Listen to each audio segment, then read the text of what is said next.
Welcome to the Great Detectives of Old Time Radio. From Boise, Idaho, this is your host, Adam Graham. If you have a comment, email it to me, box13@greatdetectives.net. Follow us on Twitter at Radio Detectives and become one of our friends on Facebook, facebook.com/Radio Detectives. If you've not already, I do want to encourage you to check out All I Needed to Know I Learned from Columbo, or its sequel book, All I Needed to Know I Learned from Dragnet. Each of these ebooks examines the careers and histories of 7 great fictional detectives and policemen and life lessons that can be learned from them. The books are available as ebooks or also as audiobooks through audible.com or the Apple Store. And you can find all my books, audiobooks, and ebooks at store.greatdetectives.net. Well, now it's time for today's episode of Mystery is My Hobby. And I don't know the date that it originally aired, but I know kind of around when it aired. The original air date was likely sometime between April and May of 1945, and the title is Robert's Rubber Company.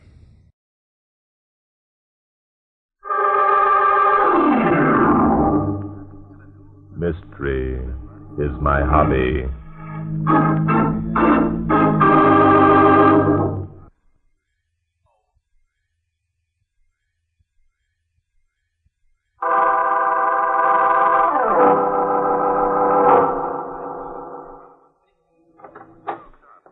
Senor Roberts, come in, please. Well, Morini, have you reached a decision? Sit down, please. Pour yourself a drink. Never mind the drink. Hey, what's the matter with you? You're white as a ghost. Your hands are trembling. Has anything happened? Si, senor. Much has happened. Pardon me, please. I think a small drink.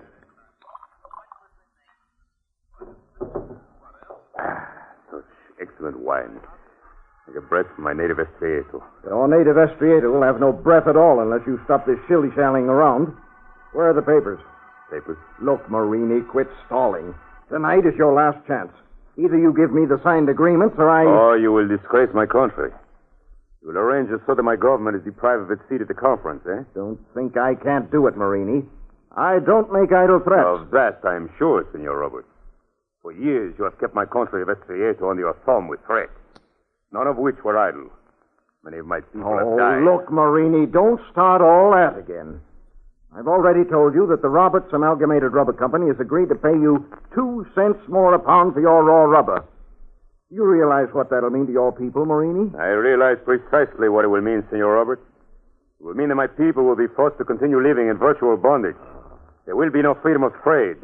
We will be unable to take our rightful place among the nations of the world. Rubbish.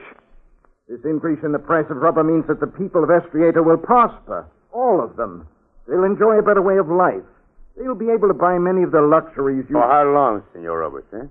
A year, perhaps? Until the war with Japan is finished? No, my friend, I listened to you once. I shall not again make that mistake.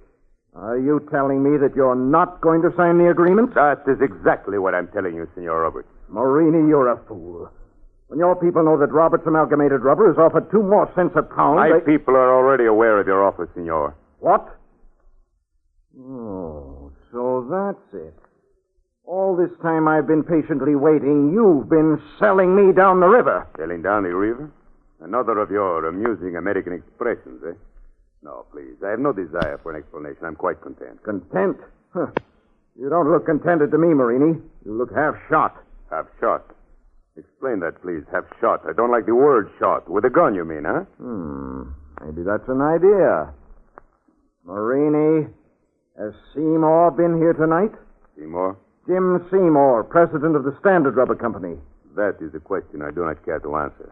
So, that's how things are, eh? All this noble talk of the freedom of your people is a lot of hogwash. You've made a deal with Seymour. Senor, I have made deals with no one. My efforts have been devoted to drawing up a formula for presentation to the Latin American countries. What kind of a formula? A formula that, if ratified, will bring the inter-American security system into the framework of the World Peace Organization. So it finally got you, eh? All this ballyhooing about world peace has made you punch drunk. You believe I believe only that it is better to live in freedom than in bondage. I believe that self-respect is more important than the luxuries with which you're trying to bribe me. Bravo, bravo. I believe the basic purpose of this World Peace Conference is to destroy such money-grasping men as you, Senor Calvin Roberts. It is you and all your kind who are responsible for wars. Well. Marini, I didn't think you had it in you. Ah, there is much in me and in all my people which you did not suspect, Senor. A man's pride is something you do not understand. Could be. This formula that you speak of, Marini? This formula, Senor Roberts. Tonight it is here on my desk. Tomorrow it will be presented to the entire assembly. I see. Tomorrow Estrieto will assume her rightful place among the nations of the world. The Senor Calvin Roberts will have to look elsewhere for his robber. Poor but proud, eh? A noble sentiment, Marini. Okay, you win. I win? Marini, you're a smart cookie. I don't blame you for pulling a hold-up when the chips are falling your way. 2.5 cents. Hold up. Chief, Senor, I'm perplexed. 3 cents. Is it possible that you do not... 3.5. That's absolutely my top. So quit acting and be your age. I'm not kidding. Senor Roberts, I am not acting, as you call it. There is nothing you can say or do that will change my mind. Now, wait a minute. Please, senor, I have much to do before tomorrow. Listen, Marini, you're not shoving me around. I've met guys like you before. I'm making you a legitimate offer You can perhaps find it all yourself, or would you prefer I show it to you? Okay, sucker. So you kidded me all along while you worked out your precious formula and sold it to the other representatives here at the conference. So I'm a dope. As you prefer, senor. Well, you're not going to get away with it, see? Marini, we've got ways of handling guys like you. Believe me, that formula you're so proud of will never be presented to the assembly. I think you are mistaken, senor. Mistaken, eh? You'll see how mistaken I am.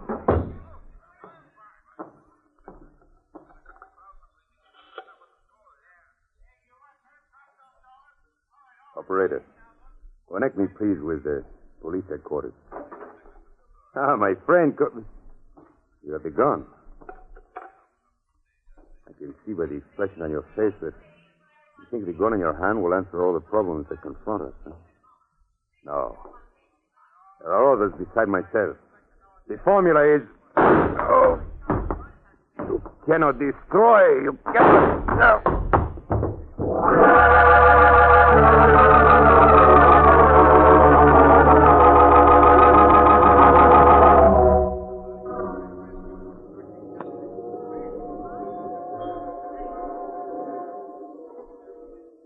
Well, Inspector, tomorrow we return to New York. I suppose you're pleased. I can take it all right. You know, Bart, this isn't my idea of a peace conference. No? So? What's peaceful about it? Look at everyone dancing and hooping and howling around. Why, these people that you see here, Inspector, aren't the delegates. They're the entourage. Come again, Bart, the entourage, Inspector. The people who came with the delegates. It's a colorful spectacle, isn't it? Yeah, the town's gone crazy. You know, this morning on Market Street, I saw a couple of guys with towels around their heads, wearing bathrobes. Why, Inspector, those were Arabs. Oh.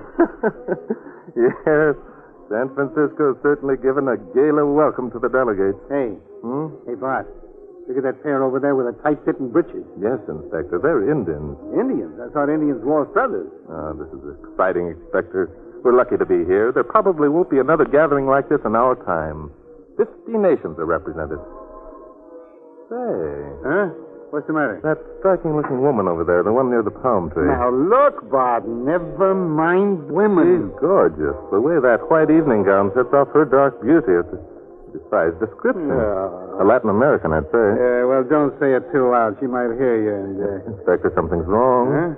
The lovely creature's in trouble. Oh, lady in distress, the old formula. Don't look now, Inspector, but I think... Yes, by Jove, she's coming our way. Ah, me. Here we go again.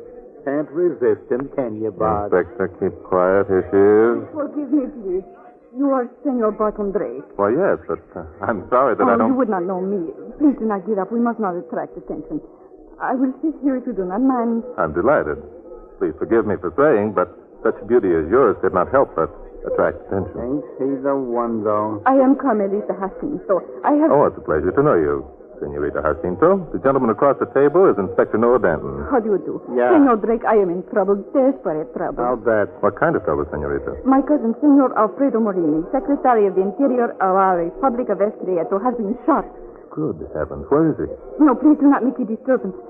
There is nothing we can do to help poor Alfredo. He is quite dead. You're sure of that? Positive, senor.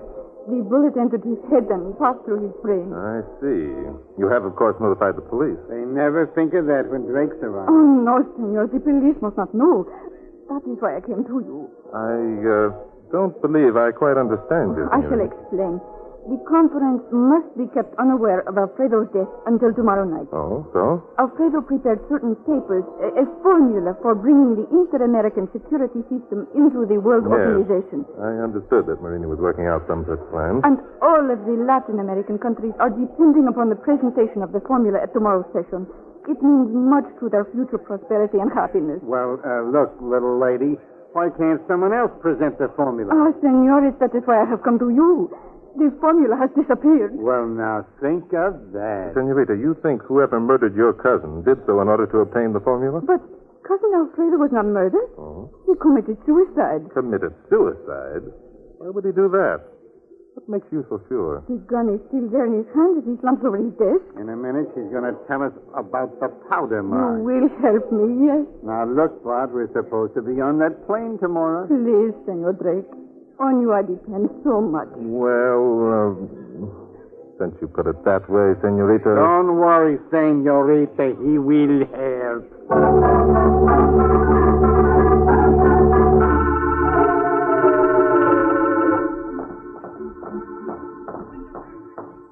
This is the room here. Well, let's go in and get it over with. There is Alfredo at his desk across the room. Bullet hole through his head. Gun clutched in right hand. Yeah, and it looks like someone ransacked the place, too. They were after the formula. Oh, you must get it back. It means so much. Just a minute, Senorita. Yes. How do you know that the formula was stolen? Why, it must have been. Why? Because why else would anyone shoot poor Alfredo? It was the Shoot formula that... him. Senorita, a moment ago you were positive that your cousin committed suicide. Well, Oh, you have confused me so... Now I am sure of nothing. Bart, I'm beginning to smell something. Yeah. Senorita, if you expect our help, we must have the truth. You shall have the truth, senores. Very well. Please tell us exactly what happened. Oh, there is so little to tell. I was in my room down the hall. I heard a shot. I came as quickly as I could and found Cousin Alfredo as you see him. You heard only one shot? Yes. Senorita, I'm afraid I can't believe your story. There are too many discrepancies. Yeah, for my money, this baby... Inspector. Huh? In the first place, there were two shots fired. The first missed Senor Marini and entered the wall, here behind him. Oh, that I did not know. That's your story. And in the second place, Senor Marini did not commit suicide. No? No. The bullet, as you can see by the powder marks, entered Marini's head from the left. The gun is in his right hand. Bart, you got something there. Yes, Marini was murdered. Whoever murdered him wanted it to appear like suicide. Yeah, that adds up all right. Obviously, the motive for murder was a formula. Inspector, we're going to find out what became of that formula.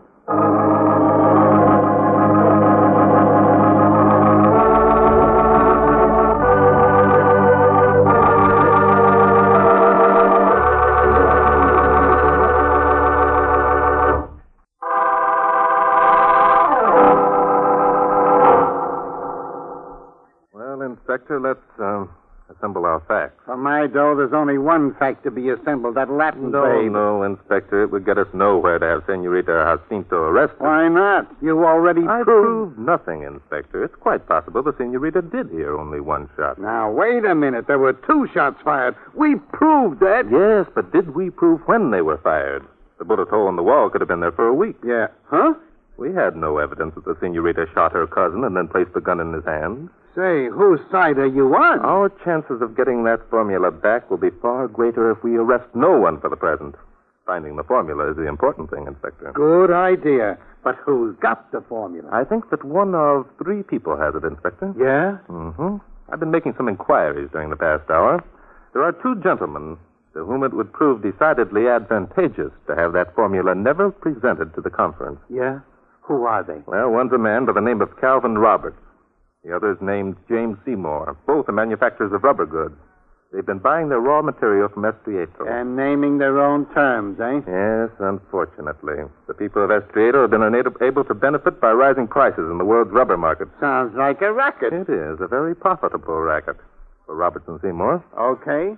Who's the third suspect? Senorita Jacinto. Now, wait, you just said... Inspector, I wish you'd do me a favor. I want you to step up to Calvin Roberts' room and have a friendly chat with him. And what will you be doing? I, Inspector, have a date with a very lovely lady.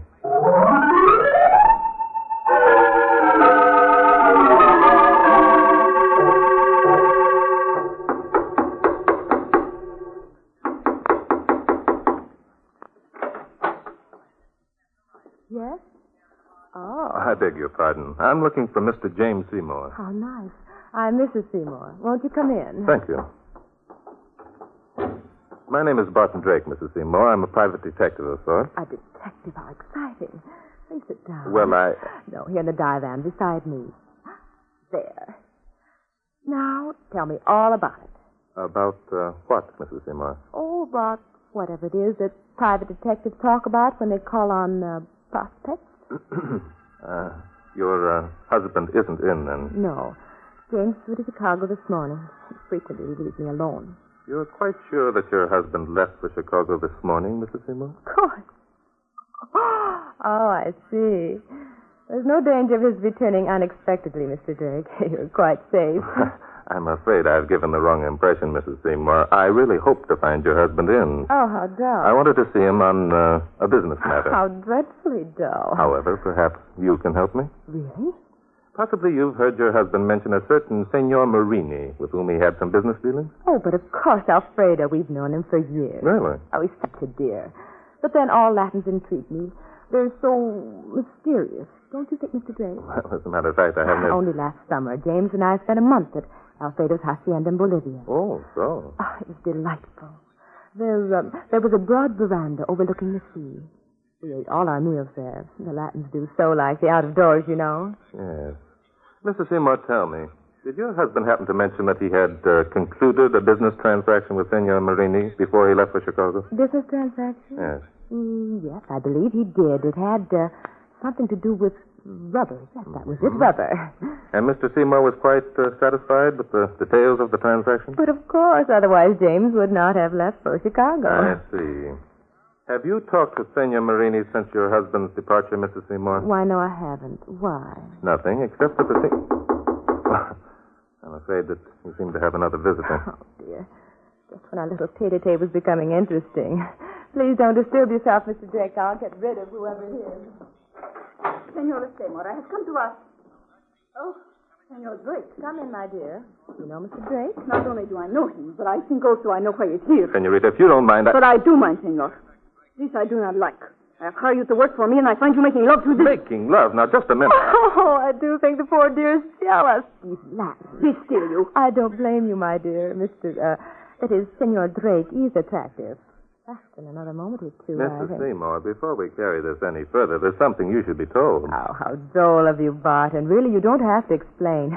This child has been jealous of me for years. You be still. Yesterday, she accused me of flirting with Alfredo. Imagine. Why, Alfredo was old enough. Alfredo, Mrs. Seymour, is dead. What? He was shot early this evening. Oh, no, I don't believe it. Can't be so. You are so shocked, senora. I wonder if your husband would also be shocked at the news. What do you mean by that? Nothing. Except that I have learned that Senor Seymour did not leave for Chicago this morning, as he told.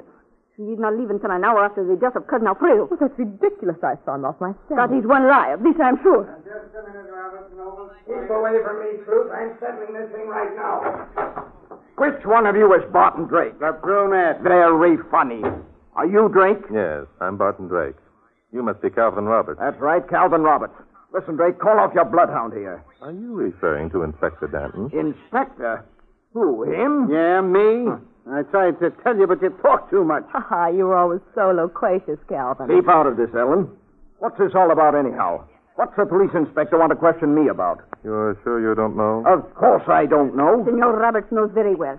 It is he who stole the formula. Formula? What formula? Look, will someone tell me Someone has already told me that you were in my cousin's room just before he was shot. Shot? Maureen? Oh, come, Calvin. Stop pretending you're so unconvincing. Oh, yeah? You keep on talking, Ellen, and I'll tell him about Jim Seymour. Things had nothing at all to do with this, Calvin. Me? I think they are all guilty. Now we're getting places. But all we have to do is give this bunch enough rope and they'll hang themselves. The hanging is all over, Inspector. Huh? What are you talking about, Drake? The Inspector and I have been playing a little game, Mr. Roberts. Nonsense. This game playing I do not like. I'm so excited. Tell us about the game, Barton. There's not much to tell. People who are guilty of a crime and pretend innocence usually get caught in their own trap if allowed to talk enough. Drake, do you mean that one of us has said something that would indicate a guilty conscience? Precisely. I don't believe it. This is not what I expect. Of course you didn't expect it, darling. The guilty never do. You are accusing me. Okay, Drake. You're so smart. Who's got the formula? Inspector Danton. It's in his pocket right this minute. There you... Huh? More than that, the inspector can also put his finger on evidence that will prove conclusively who murdered Senor Marini.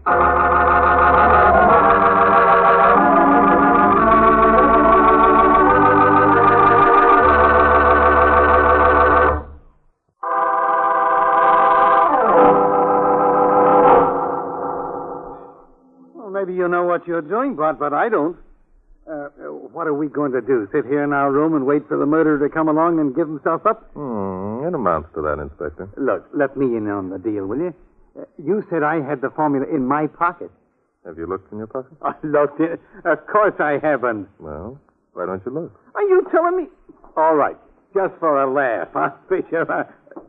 Jumping Judas, what's this? Well, it looks like a folded piece of paper. How'd that get into my pocket? What is it? What? Listen to this. It is the pleasure of the Republic of Estrieto to... Very well, gentlemen. I'll take that paper. Jumping Judas is Robert. Yes, and with an ugly-looking gun. Roberts, I'm surprised. I thought you'd be. Drake, you're a fool to stick your nose into other people's business. All right, Sleuth, hand over that paper. Wait a minute, Big Shot. Carrying a gun is serious business. Shooting a gun is much more serious. As you'll find out unless you give me that paper. Before you take the paper, Roberts, I suggest you look behind you. Oh, come, Drake.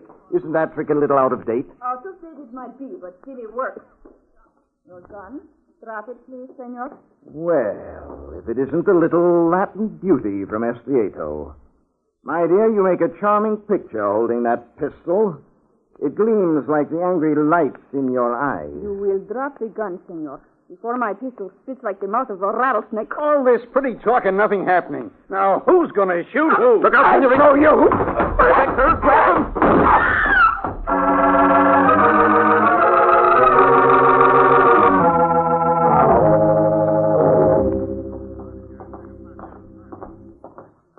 Here we are, Inspector.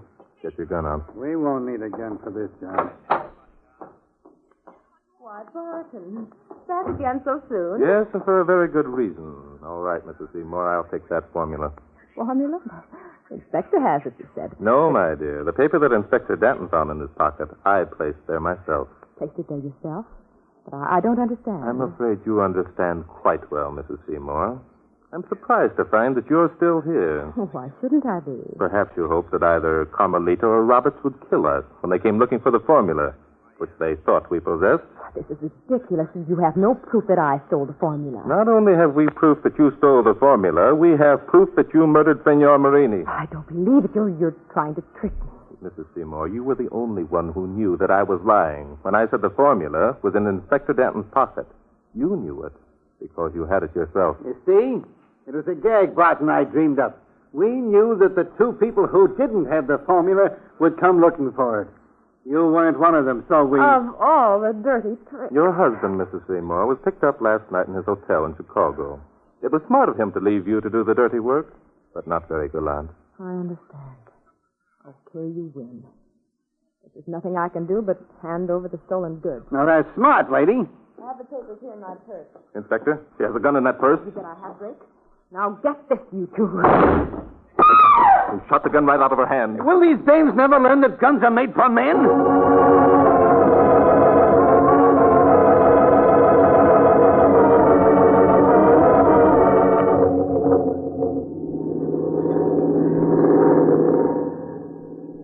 Well, Inspector, we caught the plane after all. Tomorrow, we'll be in New York. Yeah, New York's for me. Hey, Bart, do you figure we did our bit to help the peace conference along? Well, we got the formula back. S38 will get a break in world trade from now on. That's something. There's one other thing. What then? How were you so sure that Seymour babe was a phony? Oh, well, that was the yarn she told me about being entertained at Alfredo Marini's hacienda in Bolivia. She said they used to sit on the veranda and look out at the ocean. No veranda?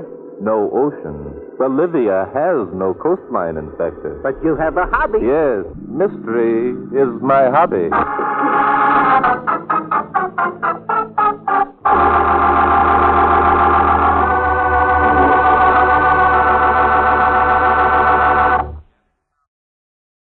Welcome back. Well, the first thing with this episode is, how did I guess the date? Well, it's because of the inclusion of this conference in San Francisco. And we could tell from the opening monologue that World War II was still ongoing, but that the war in Europe was over with. San Francisco conference was key in the founding of the United Nations, and it lasted from April the 25th to June the 26th of 1945, which is actually 6 months before the earliest date that anyone has for an episode of this series. And only DigitalDeliFTP.com used newspaper listings, and their first listing for the series as Murder's My Hobby was October 1945. It's kind of an odd situation that something that is so tied to a date, which by the time this got into a syndication package, this would be a historic event. It's kind of weird to have a program like this, because at most you'll have something like the Christmas program that was tied to a specific holiday. This is actually the second episode of a program that we've heard that is set at this San Francisco conference. The Poirot radio episode Death at the Golden Gate, episode 0637, was also set there as well. That one originally aired May the 17th of 1945. So my best guess for this one is sometime in April and May. The way it's set, it sounds kind of like at the beginning part of the conference, maybe towards the middle, but certainly not all the way towards June. So that would be my guess, is that this originally aired as Murder's My Hobby in April or May of 1945. Also, kind of interesting to note that for 2 straight episodes, not only do we get Gerald Moore in 2 straight episodes of series that we're playing, since he was also in The Man Called X yesterday, but in both cases he played a Latin American character. Well, listener comments and feedback, and we have some listener response to the episode we played a couple weeks ago, episode 3378, Henry Lawrence is Murdered. And my post-episode commentary really opened up the floodgates, or maybe I should say the spigot, or perhaps the faucet. And we start with an email from Darlene, who writes, "Hi, Adam. Wow, my second email regarding Mystery is My Hobby in the same week. This episode dealt with the difference in language usage between the East Coast and West Coast, specifically the use of the word spigot, ostensibly West Coast, as opposed to faucet, supposedly East Coast. Okay, I was born and spent most of my life in California, and I doubt if I've used the word spigot more than a handful of times in my long, long life. I would have said faucet, and I suspect most of my California-bred friends would do the same. That said, there certainly are regional differences. For example, when dining at a restaurant, my father, born and raised in Kansas, would frequently ask, "What kind of soda do you have?" He would invariably be confused when the server responded something like vanilla or chocolate when he was asking, what he was asking was the availability of Coke or Pepsi. Love great detectives, and your narration is always fun and filled with facts that we wouldn't otherwise have access to. Love to your family and keep up the good work. Well, thanks so much, Darlene.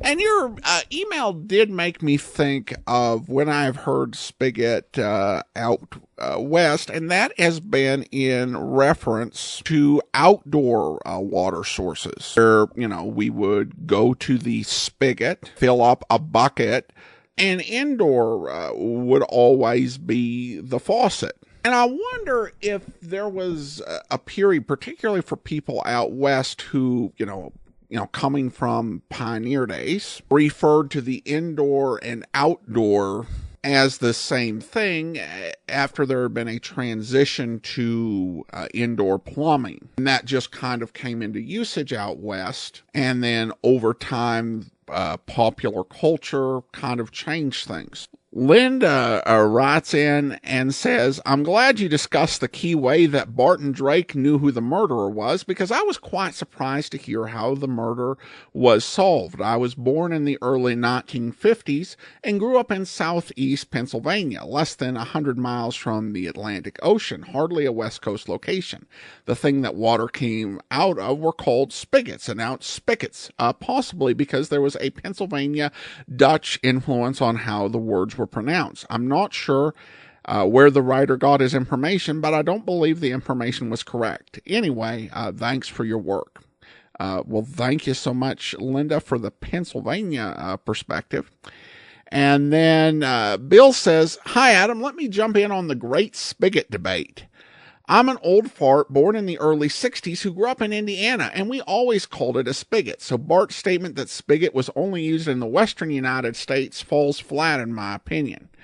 Well, thanks so much on that, Bill. The one thing I would say is what people who lived in New York considered to be West in the 1940s and historically wasn't necessarily the West Coast. Indiana's got some, frontier history, and, back at the time that Mystery Is My Hobby was being made, the furthest west that anyone was playing baseball, at least at a major league level, was St. Louis. And then we have this comment from Wes, who writes, rubbish is a perfectly crumulent word.